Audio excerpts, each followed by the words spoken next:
ആണ്. ഈ രീതിയിലല്ല 75 വർഷത്തെ സുവർണ പ്രയാണം ഭരണഘടനയുടെ കൈകാര്യം ചെയ്യേണ്ടത്. മാത്രമല്ല, പ്രധാനമന്ത്രി സഭയിൽ വരാതിരുന്നത് തന്നെ പാർലമെന്റിനോടുള്ള അനാദരവായിരുന്നു.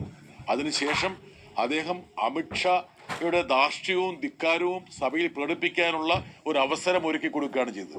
വളരെ പ്രധാനപ്പെട്ട മറ്റു കാര്യങ്ങളുണ്ട്. ഒരുപാട് കാര്യങ്ങളിൽ അദ്ദേഹം സഭയെ, ജനങ്ങളെ തെറ്റിദ്ധരിപ്പിച്ചു. ഇവിടെ സ്വയം കുരുങ്ങുകയാണ് പ്രതിപക്ഷം. അമിത്ഷാ പറഞ്ഞത് വളരെ ക്ലിയറാണ്.